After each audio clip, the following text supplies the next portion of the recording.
Oh, aleluia! Glórias, glórias, glórias, glórias a ti, Senhor! Toda honra, toda glória e todo louvor, aquele que era, aquele que é e aquele que há de vir. Amém? Você crê nisso que eu falei? Amém? As crianças estão subindo, glórias a Deus, o nosso culto para as crianças está funcionando, o ministério está ativado. Você pode dar um glória a Deus por isso?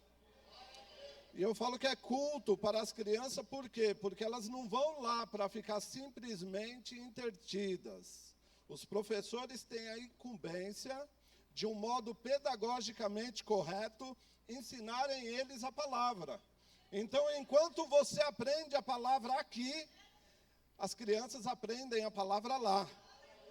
Orem por esse ministério, amém? Glórias a Deus, a graça, a paz e o amor do Senhor Jesus. Aproveite que você está de pé, abra sua Bíblia no livro de Josué, capítulo de número 10. Essa caneca aqui é para eu tomar água nela? Oh, glória! Aleluia! Isso é um sinal evidente da volta do Senhor Jesus.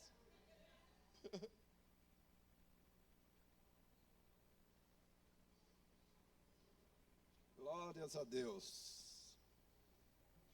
Todos acharam? Livro de Josué, capítulo de número 10. Oh, aleluia. A palavra do Senhor diz assim, Josué 10, verso 1. Quando Adonisedeque, rei de Jerusalém, ouviu que Josué havia tomado a cidade de Ai e havia destruído totalmente, fazendo com Ai e com o seu rei, o mesmo que havia feito com Jericó e com o seu rei, e que os moradores de Gibeão tinham feito paz com os israelitas, e estavam no meio deles, ficou com muito medo, porque Gibeão era uma cidade grande, tão grande como uma das cidades reais, e ainda maior do que Ai. E todos os seus homens eram homens valentes, homens de guerra. Verso 3, por isso, Adonisedeque, rei de Jerusalém, enviou um mensageiro a Orão, rei de Hebrom, e a Pirã, rei de Jarmute, e Jafia, rei de Laquis, e a Débir, rei de Egrom, dizendo, venham até aqui e me ajude. Vamos atacar Gibeão, porque este fez com Josué e com os filhos de Israel paz. Então, se juntaram 5 reis dos amorreus, e o rei de Jerusalém, o rei de Hebrom, o rei de Jarmute, o rei de Laquis e o rei de Egrom, eles e todas as suas tropas, vieram e acamparam junto a Gibeão e atacaram a cidade. Verso 6. Os homens de Gibeão mandaram dizer a Josué no arraial em Gigal, não deixe de ajudar estes teus servos. Venha depressa até aqui, livra-nos, ajuda-nos, pois todos os reis dos amorreus que moram nas montanhas se juntaram contra nós. Então, Josué partiu de Gigal, ele e todo o exército com ele e todos os valentes. E o Senhor disse a Josué, não tenha medo deles, porque eu os entreguei nas suas mãos. Nenhum deles poderá resistir a você. Josué os atacou de surpresa, porque tinha marchado durante a noite toda, saindo de Gigal. O Senhor fez com que eles entrassem em pânico diante de Israel. E os derrotou completamente em Gibeão. E os foi perseguindo pelo caminho que sobe a Bet-Horon. E os derrotou até Azeca Maquedá. E aconteceu que, enquanto eles fugiam de Israel, na descida de Bet-Horon, o Senhor fez cair do céu sobre eles grandes pedras, até Azeca, e morreram. Mais foram os que morreram pela chuva de pedras, do que os que foram mortos pela espada dos filhos de Israel. Verso 12. Então, Josué falou ao Senhor no dia em que o Senhor entregou os amorreus nas mãos dos filhos de Israel. E na presença dos israelitas, Josué disse: Sol, detenha-se em Gibeão. E você, lua, pare no vale de Ajalon. E o sol se deteve, e a lua parou, até que o povo se vingou dos seus inimigos. Não está escrito isso, porventura, no livro dos justos? O sol se deteve no meio do céu, e não se apressou a pôr-se por quase um dia inteiro. Não houve dia semelhante a este, nem antes e nem depois dele, tendo o Senhor assim atendido a oração de um homem, porque o Senhor lutava por Israel. Amém? Feche os seus olhos por um instante. Senhor, nós somos gratos pelo privilégio de estarmos aqui, neste local que o Senhor preparou para que nós estivéssemos. Somos gratos, ó Deus, pelo momento de louvor e de adoração, porque temos entendimento que enquanto a Tua igreja louva, enquanto a Tua igreja adora, o Senhor opera no nosso meio.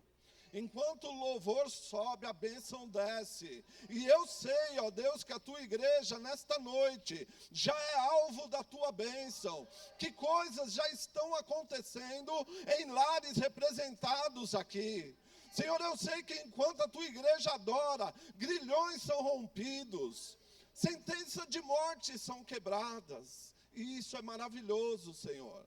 Chega agora o momento da Tua palavra e o nosso desejo é ouvir aquilo que o Senhor tem para falar conosco. Palavra viva de Deus, fala comigo, muda em mim aquilo que precisa ser mudado. Da mesma maneira, sobre a vida de cada irmão que está aqui presente, Tu tens liberdade, palavra viva. Espírito Santo, Tu és também bem-vindo aqui, para nos convencer da justiça e do juízo. Senhor, convença-nos conforme a vontade do Pai, em nome de Jesus, amém e amém. Pode sentar.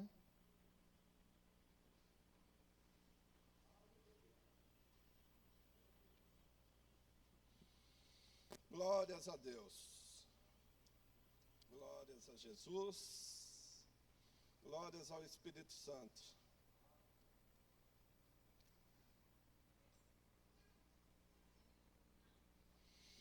Glórias a Deus. É um prazer estar aqui nesta noite e ver uma igreja tão brilhante. A sua presença aqui abrilhanta este momento. Sabe por quê? Eu digo isso sem margem de dúvida. Porque eu vejo você como um templo da presença de Deus. Eu vejo você como um local onde o Espírito Santo habita. E se você está aqui nesta noite, não é de outra maneira que você tem que se enxergar. Deixa tudo de lado e lembre disso, você é a habitação de Deus.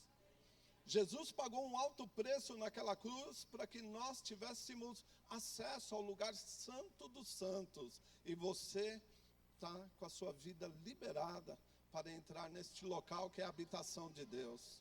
Guiado pelo Espírito Santo, amém?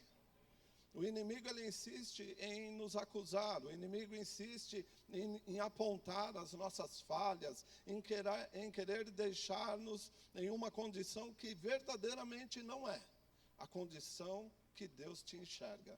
Deus enxerga em você um tremendo potencial. Agora é importante que você não permita que isso seja só um potencial. Você tem que se tornar aquilo para o qual você foi comprado. E não só um potencial, você tem que se tornar poder de Deus. O Espírito Santo de Deus habita em você e te capacita para isso, amém? O texto que nós lemos no livro de Josué é um texto bem conhecido.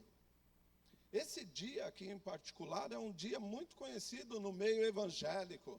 Porque se você pegar a Bíblia, de Gênesis a Apocalipse, você não vai encontrar outro dia como esse aqui. Foi um dia muito especial.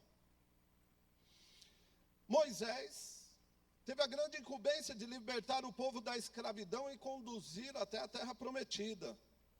A princípio, Era para entrar na terra prometida, mas aconteceu muitas coisas.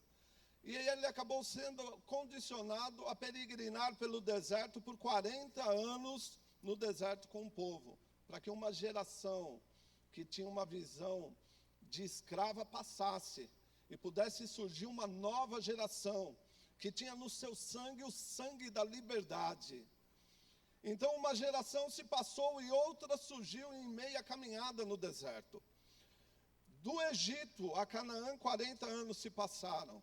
Moisés já não existia mais. Moisés havia partido.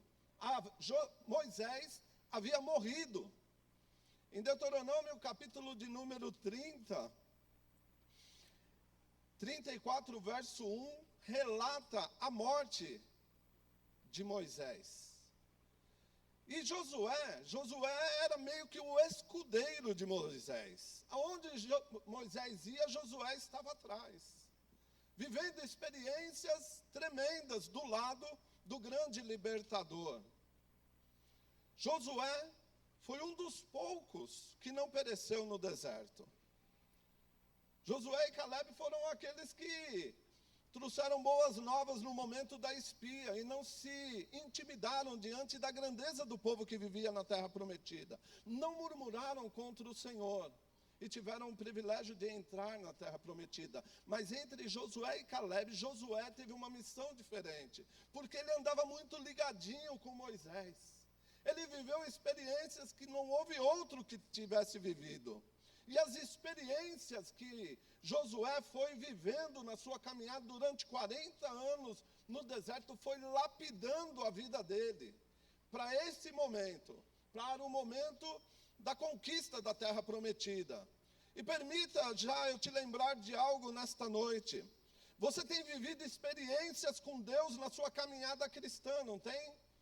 Você tem vivido experiências que mudou a sua vida e por vezes as suas experiências têm mudado vida de pessoas que estão próximas a você. Mas ouça uma coisa, as experiências que você tem vivido até aqui são experiências que têm que servir para te capacitar para viver algo maior, um tempo de conquista maiores, um tempo de avançar de uma maneira diferente.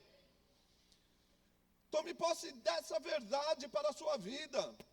Sabe, irmãos, há um conceito meio distorcido dentro da igreja contemporânea, da igreja dos nossos dias. Muitas pessoas têm frequentado a igreja no afã de se sentir um arrepio, de sentir a presença de Deus de uma maneira, talvez, entre aspas, até de uma maneira superficial, e se contenta com isso. Mas ouça, Deus quer nos levar a níveis de intimidade cada vez mais profundo com Ele, com um propósito. Não é o propósito de sentir um arrepio, de fazer com que o nosso corpo não aguente e simplesmente uma lágrima ela role de olhos amarejados. Não é só isso.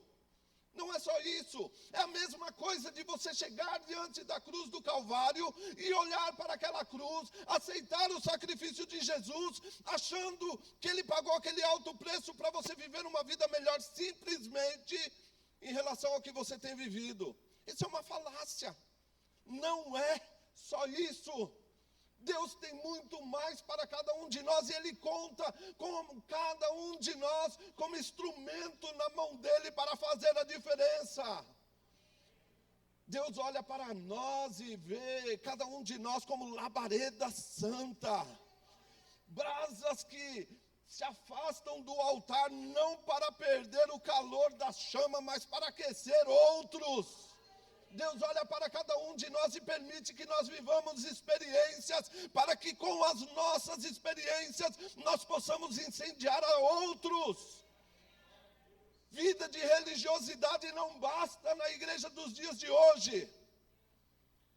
Do lado de fora das igrejas está cheio de gente religiosa, que sente arrepios e que chora quando ouve uma canção. Mas não é para isso. Deus tem nos chamado para viver experiências que são capazes de mudar histórias de vida por completo. Veja o caso de Josué. Josué é o cara. Josué viu a água sair do meio da rocha no deserto. Josué viu a coluna de fogo que os aquecia na madrugada fria do deserto. Josué viu a nuvem que acompanhava o povo de Israel no deserto, aplacando o calor do sol. Josué viu que durante 40 anos de caminhada no deserto, o calçado não se gastava e a roupa não rasgava. Josué viu o maná cair do céu e cordonizes chegarem para um banquete. Para que essas experiências? Para quê? Simplesmente para ver o Monte Sinai flamejar? Não. Para poder conquistar, para poder avançar, para poder romper grilhões que escravizavam aquela geração.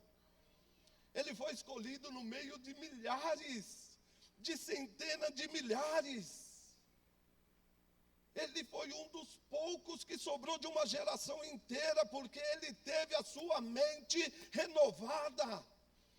E é tremendo, porque o Evangelho ele tem esse poder de renovar o nosso entendimento, renovar a nossa mente, para que nós olhemos para as situações de uma forma diferente.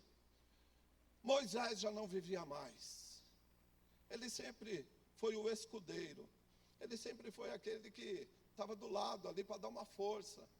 Mesmo Moisés, já com seus 120 anos, Josué não aparece na história. Ele está sempre do lado, vivendo as suas experiências. Mas agora, Moisés já não existe mais. Ele morreu. E o Senhor fala para Josué: Josué, não tenha medo. Tenha bom ânimo, porque eu sou contigo da maneira que eu fui com Moisés. E, meu Deus, da maneira, Senhor, com que o Senhor foi com Moisés, da maneira como eu fui com Moisés, Josué. Não, peraí, Senhor. O Senhor está falando exatamente porque, o povo pode não ter visto da maneira que eu vi, mas eu estava lá. Eu vi o mar se abrir, eu vi o mar fechar. Eu vi o maná, eu vivi essas experiências. É da mesma maneira. Seja corajoso, porque ele temia o que havia pela frente. Mas ele recebeu a unção do Senhor sobre a vida dele para conquistar, para entrar na terra prometida. Se Moisés foi um grande libertador, Josué se levantou como grande general que comandou os exércitos do Deus vivo para conquistar toda a terra prometida. E não teve nada que o impedisse, não teve nada que fosse poderoso o suficiente para barrá-lo, porque ninguém e nada pode barrar o ungido de Deus. Ninguém, nada pode impedir o avançar de um homem, de uma mulher, de um jovem cheio da unção de Deus. Você é esse homem, você é essa mulher, você é esse jovem cheio da unção, cheio de poder. Viva suas experiências intensamente, a cada dia. Receba a revelação da palavra e se fortaleça nela.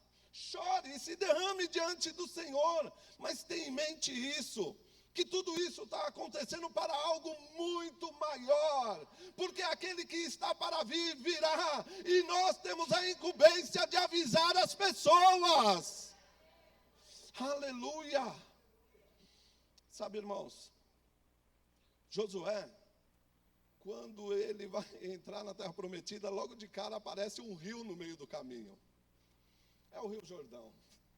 Se Moisés atravessou o mar, Josué se deparou com o rio. E aí Josué esperou a ordem do Senhor. Chegou um momento que Deus fala para Josué: Josué, avisa o povo para atravessar o rio. Josué, sabe o que ele fez? Ele não questionou. Ele ouviu a voz do Senhor e falou assim, chamou os anciãos: prepara todo mundo, se alimenta, prepara o mantimento, porque nós vamos atravessar o rio. Se submeteu à palavra de Deus. Se submeteu à palavra de Deus e foi. Eu não quero saber se o rio é fundo, se o rio é raso, é para atravessar, eu vou. Sobre a tua palavra, Senhor, eu vou. E sabe que tremendo? Os levitas foram na frente com a arca. Quando eles tocaram nas águas e foram entrando, aí o milagre aconteceu. Isso me ensina algo e tem que ensinar algo a você. Quando nós nos submetemos à palavra do Senhor, quando nós nos colocamos debaixo daquilo que o Senhor tem determinado para a nossa vida, basta que nós creiamos, basta que nós não sejamos levados pelos olhos da carne, para que nós possamos viver o sobrenatural. E é sobrenatural, o rio se abriu para o povo passar. Se por um lado, Moisés viveu a abertura do Mar Vermelho, o grande general de cara, para chegar na Terra Prometida, viveu a abertura do Rio Jordão. Eu posso ver Josué marchando com mais essa experiência, não agora como o escudeiro, mas como coadjuvante daquele grande enredo, daquela grande história. Ele vai à frente marchando com os levitas e nada pode impedir. Chega do outro lado, uma grande muralha, uma grande cidade, um império a ser destronizado. Jericó cai depois de 14 dias de submissão à palavra de Deus. Uma outra cidade, uma grande cidade com grandes homens de guerra, a cidade de Ai. Ela também cai diante do posicionamento do homem de Deus. Oh, aleluia mesmo, porque eu quero te dizer nesta noite, se você se posicionar, se eu me posicionar, pode surgir o inimigo que for, porque ele vai cair.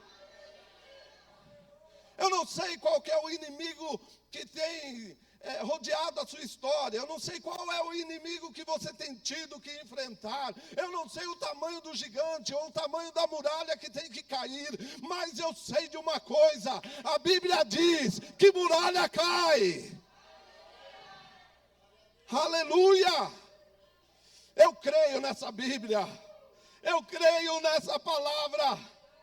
Ah, mas pastor, do que você está falando? De muralha, de gigante? Eu estou falando da sua realidade, meu irmão, minha irmã. Eu estou falando das tuas dificuldades nesta noite. Eu não sei quais são, mas Deus sabe e Ele te trouxe aqui para que você ouvisse isso. Se posiciona diante de Deus, com os seus joelhos dobrados, porque diante do homem, diante da situação, você vai se posicionar de pé, como uma pessoa vencedora. Oh, glória!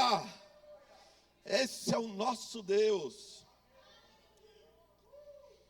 Chegamos no texto que eu li, e rapidamente, os gibeonitas usaram de astúcia, diante do grande exército de Israel. Os gibeonitas eram a próxima nação a ser conquistadas. Mas eles ouviram falar dos grandes feitos do Senhor lá no Egito. Eles ouviram falar de como Deus tinha dado vitória em Jericó e Ai. E ainda que a capital dos gibeonitas fosse uma grande cidade, uma cidade como uma das cidades reais, uma grande nação, uma nação com homens de guerra, eles não ousaram enfrentar o exército do Deus de Israel. Ei, aleluia! Oh, glória! Você ouviu isso? Os gibeonitas, mesmo sendo homens de guerra, homens valentes, uma nação poderosa, não ousaram enfrentar o adversário que era o povo de Deus. Se você se posicionar, se eu me posicionar, até os nossos inimigos vão querer fazer amizade. Vão chegar como quem não quer nada. Vão trazer um presentinho. Aquele que te afrontava, aquele que falava mal, aquele que era uma pedra no seu sapato, vai ser aquele que vai pagar um cafezinho para você. Ei, o nosso Deus faz isso. Sabe por quê? Porque existe uma fama. O povo de Israel estava famoso por um Deus, por conta de servir ao Deus vivo. O Deus que tinha destronizado, Júnior, todos os ídolos e todas as divindades egípcias. O Deus que já tinha destruído de uma maneira sobrenatural as grandes cidades anteriores. Os inimigos chegaram e falaram assim: olha, nós viemos de longe e ouvimos a sua fama. A fama, Josué, a sua fama como grande general. E também como Deus tem feito proezas, e a gente quer fazer uma aliança de paz. E por conta de um descuido, eles fizeram uma aliança com o povo de Deus fez uma aliança com eles. E quando o povo de Deus faz uma aliança diante do Senhor, essa aliança tem que ser cumprida. Quando se faz um voto diante de Deus, esse voto tem que ser honrado. Quando se toma um posicionamento diante do Senhor, este posicionamento tem que ter validade. E é complicado, por quê? Porque o nosso Deus não muda, não existe variação de dúvida. Se você tomou um posicionamento diante do Senhor há 10 anos atrás, o mesmo Deus que você se posicionou há 10 anos atrás, continua o mesmo. Você pode ter mudado. Aliás, nós mudamos com frequência. E isso é normal. Nós termos algumas mudanças, até alguns posicionamentos teológicos, algumas maneiras de pensar em relação a alguns conceitos. Muda. Não precisa bater o martelo, não mudo. Se você me convencer de algo que eu acredito de maneira diferente, eu posso mudar. Mesmo na minha interpretação bíblica, não tem problema. Dentro da palavra, mas quem não muda é Deus. Quem não muda é a palavra. E se Deus não muda, e não há variação de mudança, o voto que você fez há 10 anos atrás continua valendo. Não volte atrás, não dê um passo atrás. Você e eu fomos chamados para avançar. Avançar em Cristo, avançar através de Jesus. A unção que havia sobre Josué está sobre a minha vida e a sua. Nós vamos conquistar. Sabe por quê? Porque eu e você temos a missão que ele tinha. A missão que ele tinha qual que era? Era levar um povo para a terra prometida. A missão que eu e você temos é de levar um povo, pastor, para a terra prometida. É uma nação celestial. E vai ter grandes desenrolares aí, que depois ela vai se tornar até terrena, e depois vai para a eternidade, e glória a Deus. Tudo isso está incluído no grande benefício que Jesus conquistou através do seu sacrifício. O grande general fez a aliança com os gibeonitas, acreditando que eles eram parte de um povo de uma terra muito longínqua. Depois de 3 dias, eles chegaram numa grande cidade, e quem que estava lá? Os gibeonitas, tudo de paz. Não estranharam a chegada do exército do povo de Israel. Não, pode entrar, vocês são bem-vindos, nós somos irmãos, temos uma aliança de paz. Josué e os anciãos falaram assim: vocês nos enganaram. Vocês falaram que vocês eram de uma terra muito longínqua, e vocês estavam bem próximos da gente, e vocês nos enganaram. E todo o povo de guerra pegou a espada na mão e falou: vamos matar todo mundo. Aí os anciãos se posicionaram e falaram assim: opa, não façam isso, porque nós fizemos uma aliança com eles diante do Senhor, e temos que honrar essa aliança. A aliança com Deus tem que ser honrada. Está ouvindo o que Deus está falando aqui nessa noite? Você fez um voto, você fez uma aliança, você tomou um posicionamento diante do Senhor. Mantenha-se firme nisso, que Deus vai te honrar. O povo de Israel teve a sua ira aplacada através do posicionamento dos anciãos. Só que teve uma situação, os anciãos falaram assim: por conta do que vocês fizeram, a partir de agora, vocês vão ser um povo escravizado. Falou para os gibeonitas. E qual vai ser a sua escravidão? Vocês vão ter que pegar água e rachar lenha. Olha que interessante.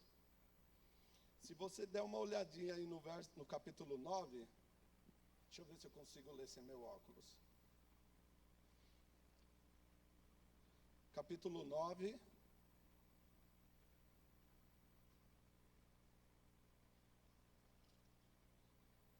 Lá no verso de número... Caramba, ela falou: leva o seu óculos. Eu falei: não vai precisar. Vê aí, no capítulo 9, no verso de número 20, 22. Quem que pode ler para mim em alta voz?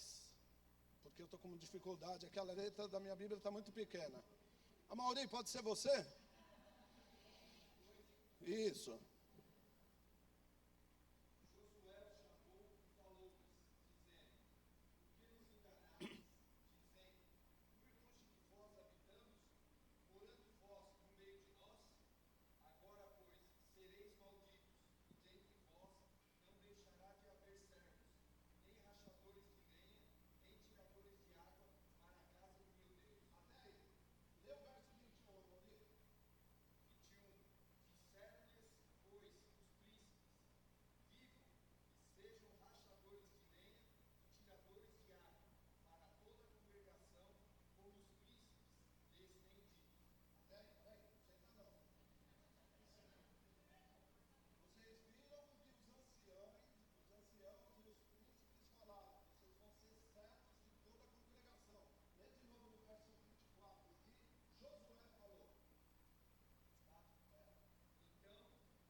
Vocês viram aí? Pegaram a diferença? A sentença que os anciões proferiram e a sentença que Josué proferiu, pegaram a diferença? A partir de agora, palavra de Josué, vocês vão ser servos e não vão parar de pegar lenha e água para a casa do Senhor. Peraí. Uma coisa é você ser escravo do povo todo, pegar lenha e madeira, quebrar madeira e pegar água. E outra coisa é você pegar lenha e água para o tabernáculo. Cara, isso seria um ofício dos levitas. Deus tocou o coração de Josué para agir com misericórdia e compaixão sobre a vida deles. Irmãos, a lenha, rachadores de lenha, para que serve a lenha no tabernáculo? Para apresentação de sacrifício. Para que serve a água no tabernáculo? Tá vendo aí? Eles agiram com astúcia, enganaram o povo de Israel, mas a misericórdia de Deus, por algum motivo que a Bíblia não descreve, os alcançou. E eles passaram a ser trabalhadores na casa do Senhor, em relação ao tabernáculo. Homens que tinham o ofício de levar lenha para o sacrifício e água para a purificação. Ficaram pertinho da palavra, porque água na Bíblia é palavra. E a palavra foi gerando umas mudanças nele. O povo cananita, eles eram idólatras. Então, já que vocês são idólatras, a partir de hoje, vocês vão adorar o Deus de Israel. A partir de hoje, vocês vão trabalhar na casa de Deus, no meio do arraial dos israelitas. E isso faz toda a diferença. Por que eu estou enfatizando isto nesta noite, meus amados? Porque quando nós estamos trabalhando na obra, quando nós nos dispomos a rachar a lenha para o sacrifício, quando nós nos dispomos a pegar água, a pagar o preço, pode surgir o inimigo, pode surgir a situação, porque Deus vai estar a nosso favor. Eles clamaram aos israelitas, vinham logo, nos socorre. Porque nós estamos a ponto de sucumbir diante do inimigo. E sabe o que aconteceu? Deus fala para Josué, Josué, não tenha medo. O rei Adonisedeque, ele teve medo por causa do posicionamento dos gibeonitas. Os gibeonitas tiveram medo por causa do posicionamento dos 5 reis contra eles. A mensagem chega a Josué. Josué, um grande general, se vê na situação de ser exortado por Deus a não ter medo. E ontem nós tivemos aqui numa reunião, quantos homens estavam aqui? Levanta a mão. Já estava preparado. Não foi que eu peguei um vácuo nele. Na verdade, ontem o pastor estava ministrando aqui, eu falei, glórias a Deus que só tem homem aqui. E nem todos, né? Aliás, senti uma falta de alguns. Mas enfim, o medo estava tomando toda aquela situação. E o medo, meu amado, minha amada, ele tem um poder terrível. Quando Josué é convocado para conquistar a terra prometida, a primeira coisa que Deus fala para ele através do anjo do Senhor, que é uma teofania, o próprio Cristo aparece ali e fala com Josué, Josué, não tenha medo, tenha bom ânimo, seja corajoso, porque você vai levar o povo à conquista. Sabe por quê? Porque o medo, ela é uma ferramenta na mão do adversário para barrar o nosso avançar, o nosso crescimento. O medo, é como o pastor pregou ontem, ele tem um aspecto positivo, porque serve como uma arma de defesa para nós, né? Mas tem um aspecto espiritual que é terrível e devastador. Eu não vou fazer isso, eu não vou me posicionar, porque e se não der certo? Está com medo de não dar certo? Respira fundo, se posiciona e vai para cima que vai dar certo. Deus vai te honrar. Ah, eu não vou participar do ministério, porque toda vez que eu me participo eu desisto. Muda essa história na sua vida. 2022 está chegando.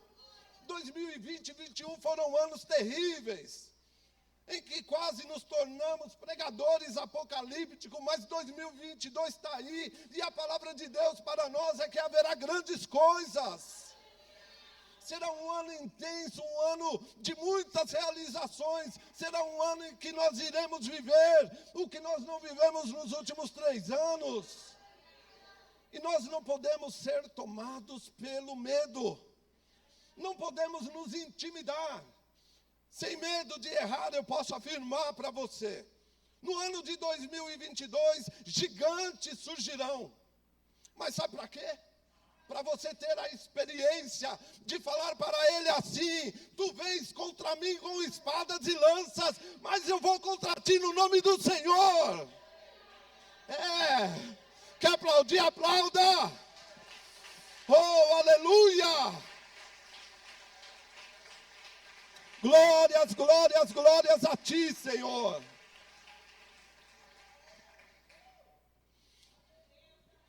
O medo, ele é realmente devastador, mas nós devemos converter ele numa ferramenta a nosso favor. Que nem o pastor falou ontem, olha, o medo é bom no sentido de que, eu sou de Cristo, vou na frente do revólver, pode atirar que eu não vou morrer. Não. Aí é melhor você ficar com medo do revólver na mão do bandido. Eu sei que se você morrer, você vai para o paraíso, você vai para o céu, você vai viver com Cristo, amém. Mas, não antecipe as coisas, não. Então, nesse aspecto, seja bem-vindo, medo. Mas se for para negar a sua fé, seja um homem corajoso. Se for para você se posicionar em meio às trevas, seja luz para o mundo. O seu posicionamento como servo vai fazer toda a diferença. Os gibeonitas eram servos, trabalhavam na casa de Deus, levavam lenha cortada e água. No momento que a adversidade chegou, cinco reis surgiram. E aí a gente pode montar um paralelo. Por quê? Porque a nossa luta não é contra o sangue nem contra a carne. Não é verdade? Em Efésios capítulo 6, verso 10 em diante, está descrito ali um pouco a respeito dos nossos adversários.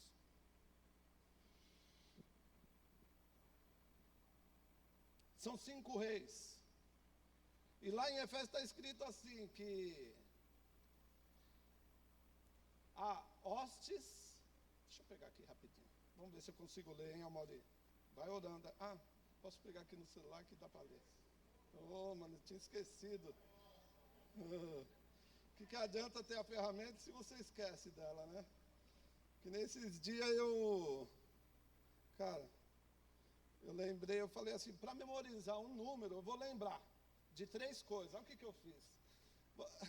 Eu dei risada depois, porque eu lembrei das coisas e esqueci do... Falei, vou lembrar de 3 coisas, era uma centena, né?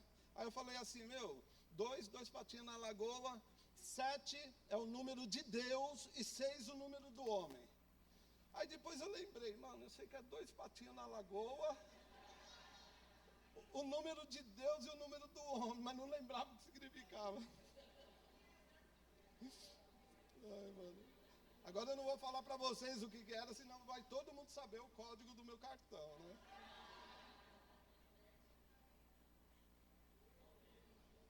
Ó, quem é ligeiro aí já pegou, hein? Quem é ligeiro já sabe o código, mas não sabe o número.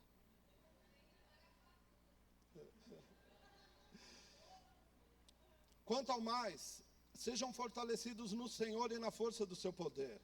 Vistam-se com a armadura de Deus para que possam ficar firmes contra as ciladas do diabo, porque nossa luta não é contra o sangue nem contra a carne, mas contra principados, potestades, dominadores e forças espirituais da maldade. Faltou um, que está em 1 Coríntios, que são hostes espirituais. 5 reis, 5 níveis de entidades espirituais que se posicionam contra o seu posicionamento. Está ouvindo, igreja? 5 categorias de seres espirituais que se posicionam contra o seu posicionamento. Dá para brincar de vir na igreja?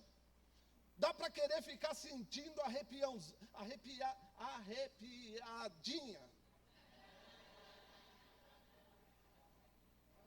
Isso aí faz parte, irmão, desde quando eu me converti.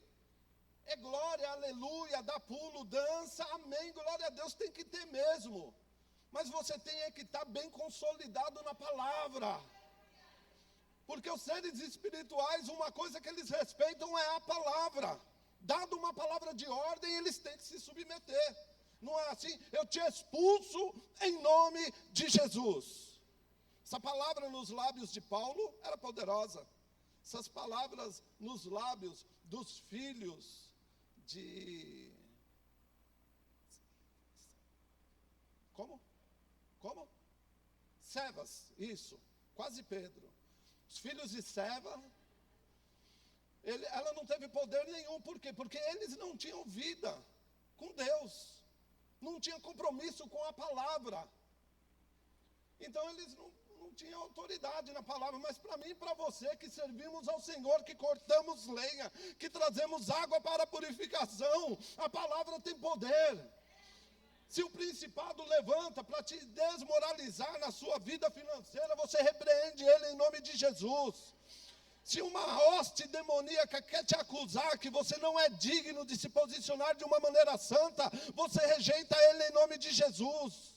Se um principado quer declarar que a sua família é alvo de destruição, você rejeita e repreende ele em nome de Jesus.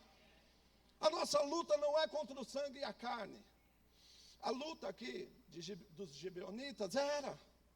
Mas isso traz uma representatividade para nós nesta noite. Eles tiveram que pedir socorro ao povo de Deus e o povo de Deus vem. Deus fala para Josué, Josué, não tenha medo. Vai que eu já os entreguei em suas mãos. E ele vai. E vai com a espada e com o exército. E eles, obtém a vitória inicial, mas a Bíblia diz que enquanto os inimigos fugiam, Deus de uma maneira sobrenatural começou a mandar pedras sobre o exército inimigo. Meu Deus, olha de que lado que você está nessa história. Deus faz cair uma chuva. Vamos achar que era chuva de gelo? Porque a gente já viu cair gelo do céu, e até umas pedras grandes quebra vidro de carro e tudo. Aí vamos imaginar. Mas umas pedradas Mas lá o lugar é seco, o lugar, mal chove. Mas começou a cair umas pedras desse tamanho em cima daquele povo. E a Bíblia diz que mais foram os que morreram por causa dessas pedradas do que os que foram mortos à espada. Ei, aleluia! Nesta peleja você não vai ter que pelejar. O Senhor é conosco.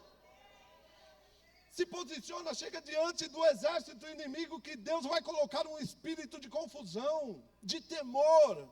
A Bíblia diz que houve um temor no meio do exército inimigo, que todas as artimanhas, toda aquela estratégia que eles estabeleceram para combater não valeu de nada. As estratégias do inimigo não são nada diante do Deus que você serve, diante do Deus que eu sirvo. Eita, glória a Deus! Oh, como é bom saber que nós estamos do lado da história correto. Não troque isso por nada. Sabe aquela história de trocar a sua primogenitura por um prato de lentilha? É trocar algo muito precioso por algo que não vale nada. Todas as ofertas que possam surgir aí fora não valem nada. Deus tem coisas preparadas para nós que os olhos não viram. Sobrenatural, chuva caindo sobre o inimigo. E aí, sabe o que é legal? É que assim, a Bíblia diz que nesse dia, em particular, houve uma oração ousada. E a Bíblia diz que depois dessa oração, não houve dia igual. Diante da eminente conquista e vitória, o grande general, vendo aquele quadro, ele vê a possibilidade de não conseguir concluir a vitória de uma maneira plena, completa, extirpar o inimigo de Israel, o inimigo do povo de Deus, o inimigo dos gibeonitas, que eram servos do Senhor. E nesse momento da história, ele ousadamente, ele fala: Senhor, eu já vivi experiências demais contigo, eu sei que tu podes. Eu sei que tu podes, e eu vou ousar. Não vou fazer uma oração baixinha, não. Eu quero crer que ele subiu os degraus, chegou no lugar mais alto e falou: ouça, povo de Israel, o que Deus vai fazer no dia de hoje. Aí ele olha para o astro-rei, o sol, e fala: sol, detenha-te. E o sol, pá.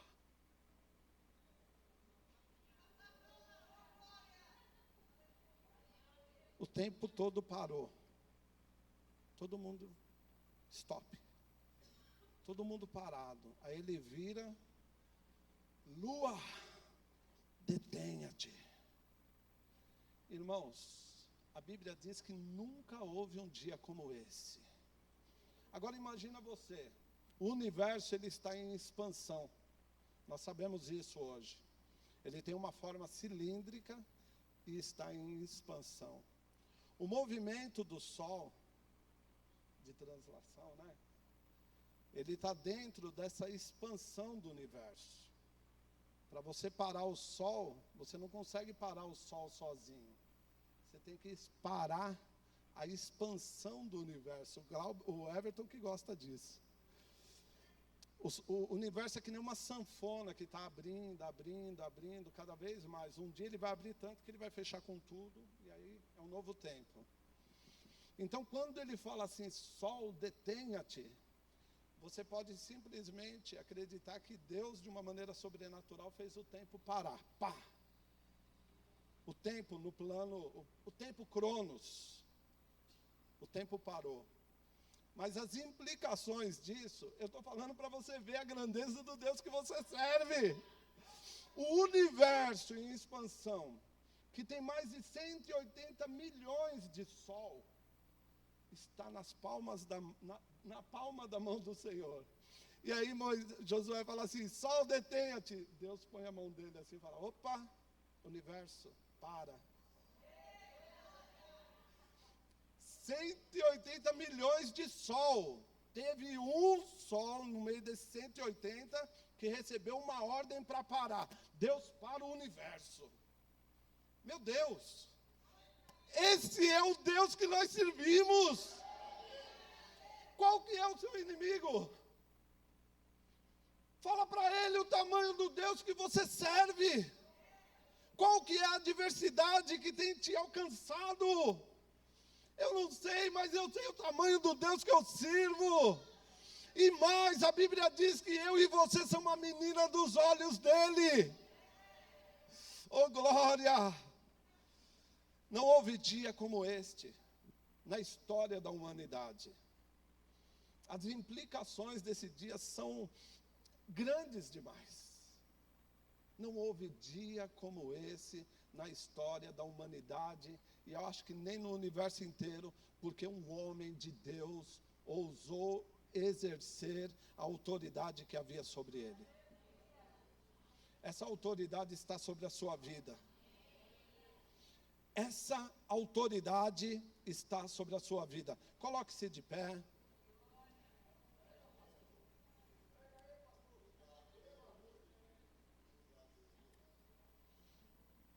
Oh, aleluia. Veja aí, ó. Aquilo que parecia. Pô, o grupo de louvor podia cantar, hein? Aquilo que parecia impossível. Aquilo que parecia não ter saída. Oh, meu Deus. Ouve isso, irmãos. Aquilo que parecia que era algo vergonhoso, aquilo que parecia ser